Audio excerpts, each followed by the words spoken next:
അയ്യോ, അടുപ്പ് കത്തിക്കുന്നത് അത്ര വലിയ പണിയൊന്നുമല്ല. ഊതി കൊടുത്താ മതി. അതുപോലെയാണ് ചായ വെക്കണത്. അത് കുറച്ച് റിസ്ക് ഉള്ള പണിയാണ്. എന്തൊട്ട് റിസ്ക്? അത് ഞാൻ പറഞ്ഞുതരാ. ഒരു ചായ ഉണ്ടാക്കണെങ്കിലേ കറക്റ്റ് 148 ml വെള്ളം അളന്നെടുക്കണം. എത്ര ml? 158 ml. അതിനുശേഷം 52 ml പാല് അളന്നെടുക്കണം. പഞ്ചസാര 3 ഗ്രാം, ചായല 2.5 ഗ്രാം. എത്ര ഗ്രാം? 2.5. ഇനി ചായ ഉണ്ടാക്കണ വിധം: ആദ്യം അളന്നു വെച്ച വെള്ളം 100 ഡിഗ്രി ഊഷ്മാവിൽ വെട്ടിത്തിളപ്പിക്കുക. അതിനുശേഷം നമ്മൾ അളന്നു വെച്ച പാലൊഴിച്ച് രണ്ടും കൂടി വെട്ടിത്തിളപ്പിക്കണം. ഇതൊക്കെ എനിക്കറിയാം. അത് കഴിഞ്ഞ പാല് മനസ്സിലായിട്ട് തിളപ്പിച്ച് ഇങ്ങനെ എടുക്കണം. ഇതല്ലേ ചായ? അങ്ങനെ അറിഞ്ഞാ പോരാ. പാലും വെള്ളം നന്നായി തിളച്ച് 4 സെന്റിമീറ്റർ പൊന്തണം. എന്നാലേ സാധനങ്ങളൊക്കെ ഇടാൻ പറ്റുള്ളൂ.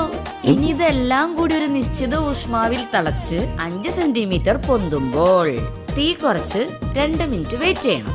അതിനുശേഷം തീ ഓഫ് ചെയ്ത്